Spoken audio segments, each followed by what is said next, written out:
আজ গলদা চিংড়ি মাছ এনেছিল কিছু, তো ভাবলাম আজকে কোনো ঝামেলা না করে একদম খুব সহজে কিভাবে রান্না করা যায় সেটাই করি।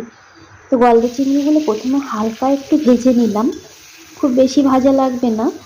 তারপরে আমি হালকা করে ভেজে এবার মাছগুলোকে তুলে নেব।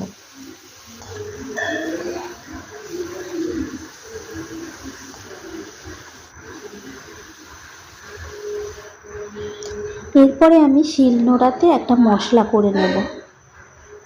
এখানে সর্ষে, পোস্ত,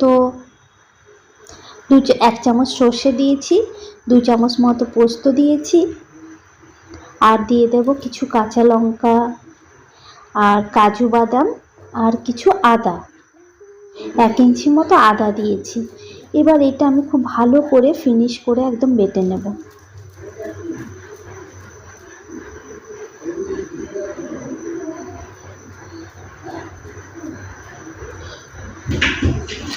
দেখো বেটে নেওয়া হয়ে গেছে। এবার এদিকে মাছগুলো যে ভাজা হয়ে গেছে, মাছগুলো নামিয়ে নিচ্ছি।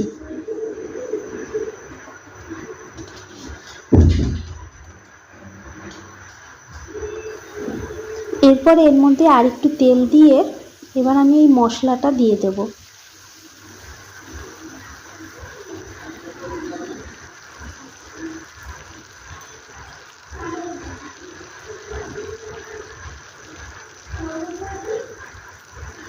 এতে পরিমাণ মতো নুন হলুদও দিয়ে দেব।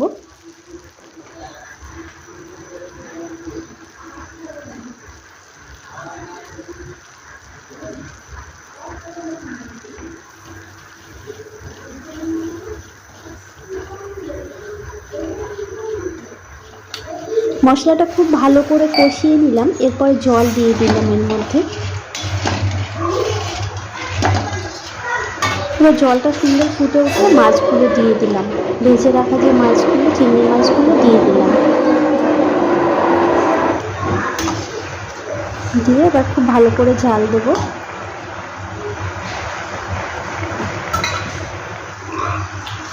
দেখো একদম একটু শুকনো শুকনো হয়ে গেছে, মানে খুব বেশি শুকনো করিনি, একটু ঝোল ঝোল রেখেছি।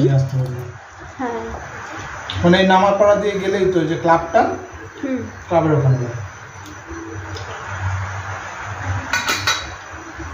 ব্যাস এবার নামিয়ে নেব। নামিয়ে নিলাম। খুব ঝটপট বা খুব তাড়াতাড়ি রান্না করার জন্য আজকে কিন্তু এইভাবেই এই গলদা চিংড়িগুলো রান্না করলাম।